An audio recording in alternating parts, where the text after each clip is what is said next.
मीरपुर नाम के शहर में तेजस अपनी पत्नी नीरू के साथ रहता था। पति पत्नी दोनों ही नौकरी करते थे। एक दिन तेजस गांव अपनी माँ के पास फोन करता है। हेलो, प्रणाम माँ। जीते रहो माँ, तुम दादी बनने वाली हो हैं? अरे वाह, ठीक है बेटा, मैं कल ही आती हूँ। जब माँ जी शहर पहुंची तो बेटे बहू ने बहुत अच्छे से स्वागत किया। लीजिए माँ जी, चाय।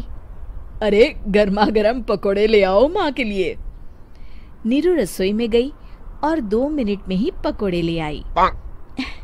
जी ये लीजिए। बहू जादू से बनाए हैं क्या? अभी तो रसोई में गई थी। यम्मी। माँ जी, शीला रसोई में पकोड़े तल रही है, मैं बस लेकर आई। हे भगवान, मेरा धर्म भ्रष्ट कर दिया तूने। अब तो गंगा जल से शुद्धिकरण करना होगा।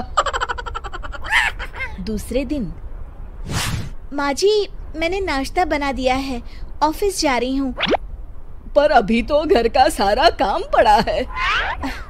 शीला आती ही होगी, झाड़ू पोछा बर्तन कपड़े वो सब कर लेगी। हमारे जमाने में घर का सारा काम हम ही करते थे। जी माँ जी, आप बहुत होशियार हैं, मैं घर ऑफिस दोनों नहीं संभाल पाती। तो जरूरत क्या है घर से बाहर जाकर चाकरी करने की? वैसे भी घर का काम खुद करने से घर में बरकत आती है, समझी? पर माँ जी। पर वर कुछ नहीं, इस महीने की पगार मिले फिर ऑफिस बंद है। हाँ। रात को नीरू तेजस से कहती है, सुनिए जी, माँ जी बोल रही थी कि मैं नौकरी छोड़ दूं। वैसे ठीक ही तो है, अभी तुम्हें आराम की जरूरत है।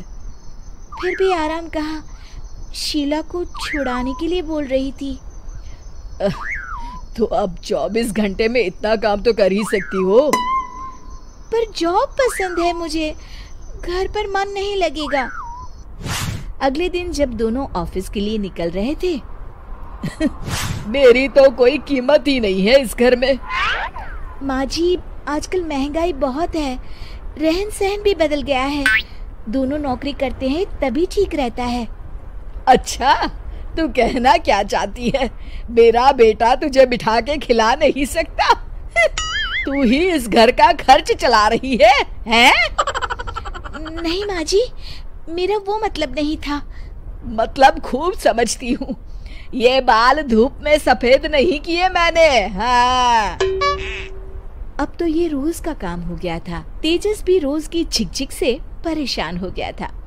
एक दिन उसने कहा, नीरू, वैसे भी तुम्हें मैटरनिटी लीव मिलने वाली है, तो अभी से ही छुट्टी ले लो। पर क्या, मेरी सैलरी अच्छी खासी है। आखिर नीरू ने रिजाइन कर दिया। जब बच्चा हुआ तो घर में सब बहुत खुश हुए। कुछ दिनों बाद तेजस फाइल देख रहा था। क्या हुआ तेजस, कुछ परेशान लग रहे हो? हाँ, वो हमारी जितनी सेविंग्स थी वो तो हॉस्पिटल में और छठी के फंक्शन में खत्म हो गई है नीरू। और अभी वैसे मंदी चल रही है तो मैं बोल रही थी कल मुन्ना को हेपेटाइटिस का टीका लगवाना है। नीरू, क्या पोस्टपोन नहीं कर सकते? नहीं जी, बिल्कुल नहीं। अब तेजस को समझ में आ रहा था कि उससे गलती हुई है। पैसों की कमी का असर घर के माहौल पर भी पड़ रहा था। अगले दिन, बेटा मेरा चश्मा और ये दवाइयाँ ले आना, पर्चा देते हुए माँ जी ने कहा। जी। तेजस, मुन्ना के लिए दूध का डिब्बा और डायपर भी ले आना, और ये किराने के सामान की लिस्ट है, इसे भी लाना है। तेजस गुस्से में लिस्ट मरोड़कर फेंकता है और चिल्लाता है, पैसे क्या पेड़ पर उगते हैं? ये ले आना, वो ले आना। अरे पर ये जरूरत का सामान ही है। वो गुस्से में बिना कुछ कहे ऑफिस चला गया।